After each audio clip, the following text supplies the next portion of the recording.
човек настрана се што ќе јаде во текот на денот. Гледате, тука не спомнувам ни леп, ни месо, ни доручек, ручек, вечера.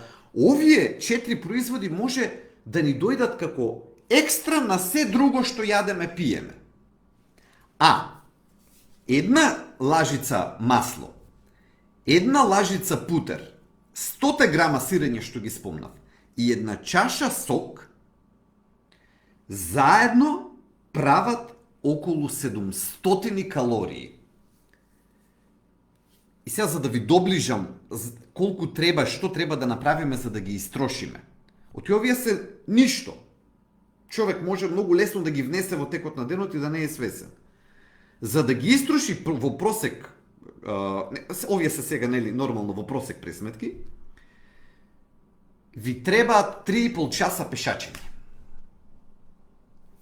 И сакам да ви одекне таа информација. Значи, тие 700 калории од само една лажица масло, од само една лажица путер, 100 грама сирење и една чаша сок, 700 калории, ако сакате пешачејки да ги истрошите денес, вам ќе ви требаат 3,5 часа пешачење.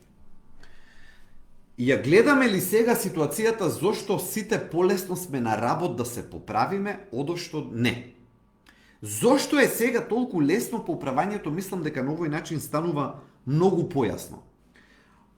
И сега, клучната порака е дека овие екстра калорични храни за кои што зборував, треба секогаш со извонредно внимание да ги користиме.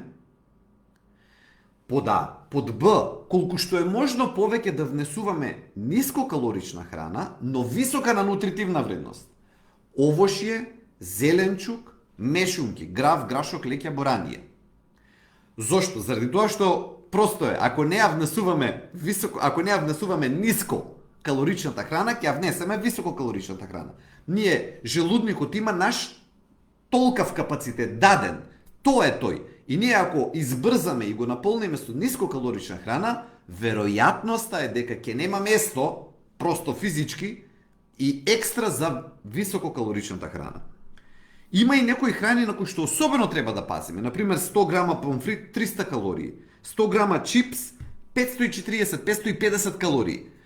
Сега може да замислите што ти се случи на едно дете, ако ги изеде тие 100 грама чипс.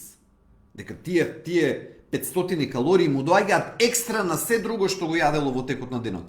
И после да се чудиме од каде се поправаат децата. Или зошто е висока телесната тежина. Сакам да речам дека вака гледајќи ги работите, овие храни, ако ги додадеме на се друго што го јадеме како доручек, ручек и вечера, а многу се малку, станува јасно како се поправиме.